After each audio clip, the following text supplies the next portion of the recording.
entonces empezó a construir y a fundar escuelas. Si te preguntan en el examen de admisión, oye, ¿qué tipo de escuelas fundó Carlomagno? Acá te doy el datito.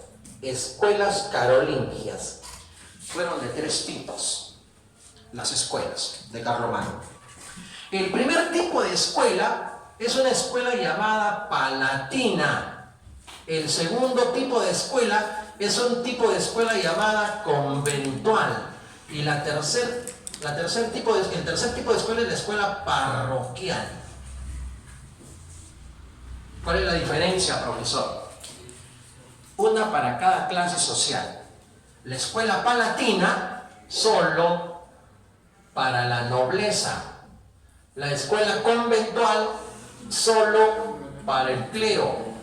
Y la parroquial para el pueblo. Este Carlomagno se rodeó de gente muy culta, ¿sí? Tanto así que tuvo su propio biógrafo. Este datito es importante. Oye, ¿a quién se le conoce como el biógrafo del gran Carlomagno? Carlomagno. Todo lo que sabemos de Carlomagno es gracias a él, ¿sí? Él fue Eginardo. Profe, ¿y qué escribió su biógrafo? ¿Cuál fue su obra? Está en latín. Vita Carolus Magnus. Está fácil de traducirlo. ¿Sí o no? En su biógrafo, pues, ¿no? Vita Carolus Magnus. También tuvo un asesor, un brazo derecho. Tuvo quien lo aconsejaba constantemente, ¿no? Vamos a considerar este datito como el asesor carolingio. Asesor carolingio. Alcuino de York. Alcuino de York. Fue su asesor. ¿Cuál fue la moneda del Imperio Carolingio? Ojo, hubo una moneda oficial en el Imperio Carolingio. Esa fue el dinar o dinario de plata. El dinar de plata. Profesor, ¿y qué religión profesaban en el Imperio Carolingio? ¿Cuál fue su religión oficial? Yo te pregunto, si lo coronó el Papa, ¿cuál fue su religión?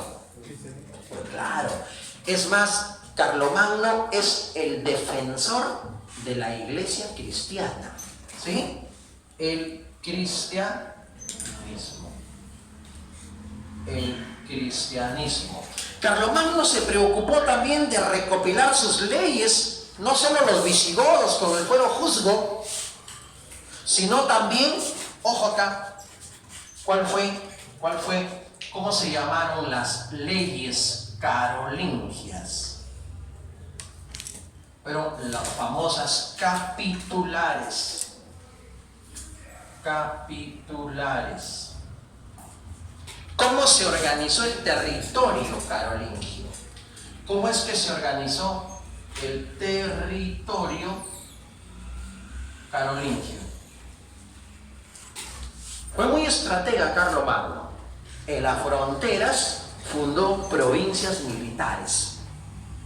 Estas provincias militares eran llamadas marcas. Lo voy a anotar acá. Provincias militares llamadas marcas. También fundó provincias civiles llamados ducados y fundó también provincias mixtas llamadas condados.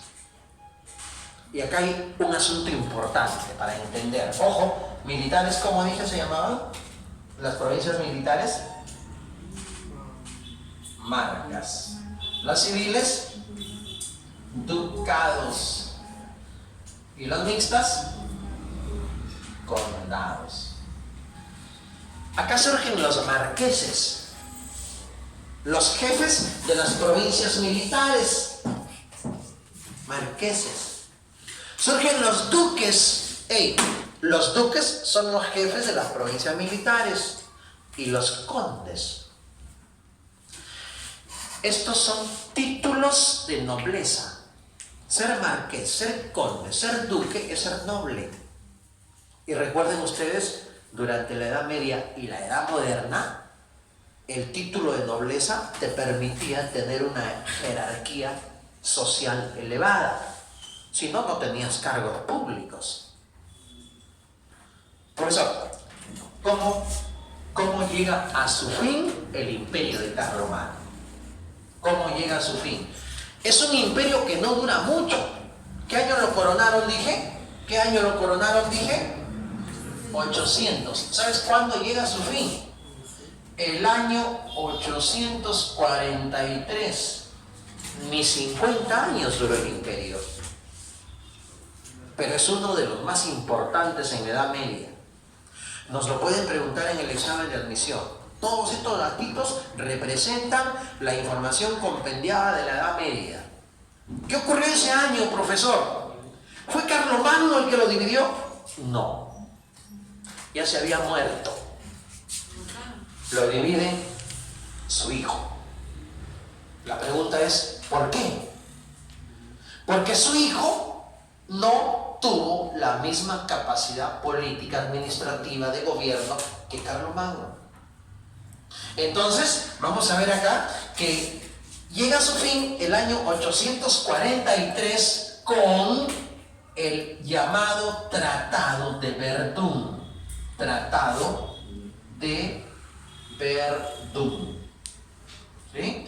Este Tratado de Verdún divide el imperio de Carlomagno. División imperial. ¿Quién divide el imperio de Carlomagno? Dije su hijo, ¿no? ¿Quién fue? Ludovico Pío, llamado también Luis el Piadoso. Es el mismo personaje. Luis el Piadoso o Ludovico Pío es el nombre del hijo de Carlomagno, que terminó dividiendo el imperio por su incapacidad. ¿Entre quiénes lo divide? Lo divide entre sus tres hijos. O sea, ellos van a ser nietos de Carlomagno, ¿no? Lo divide entre su hijo Carlos, apodado el Calvo. No me preguntes por qué. Su segundo hijo, llamado Lotario, y su tercer hijo, llamado Luis, apodado el Germánico. Fíjate qué territorios divide, en qué territorios se dividen el imperio entre sus tres hijos. En los actuales países, Carlos el Calvo le corresponden los territorios de Francia, actual Francia. Lotario le corresponden los territorios de Italia. Estos territorios de Lotario son llamados Lotaringia, en honor a su nombre. ¿Sí? Y a Luis el Germánico le corresponden los territorios de la actual Alemania. O sea, Alemania, Italia y Francia son los principales países actuales que conformaron en la Edad Media del siglo IX el imperio carolingio, que nace con la dinastía del mismo nombre, que nace con el grupo bárbaro llamado los francos. Entonces, toda esta información hay que ordenarla, hay que compendiarla, hay que repasarla para nuestro examen de admisión. Con esto concluyo. Profesor, cuando se terminó el imperio de Carlomagno, ¿qué ocurrió? ¿Qué trajo como consecuencia? La división del imperio de Carlomagno, que fue el más poderoso de este tiempo en Europa, consecuencia, surge un nuevo modo de producción. Se ha terminado el esclavismo medieval y se da inicio al feudalismo. Fíjense, después de la firma del Tratado de Verdún, después de la división del Imperio Carolingio, surge como consecuencia este modo de producción que Carlos Marx dice se llama el feudalismo. ¿Por qué? Porque los territorios se reparten en feudos.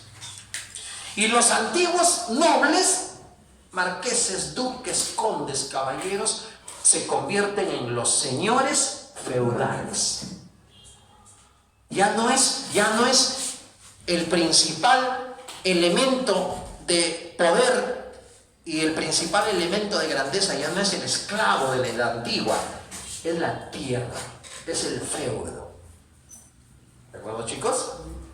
Muy bien, gracias por atenderme. Para mí ha sido de nuevo un gustazo, un honor, muy amable.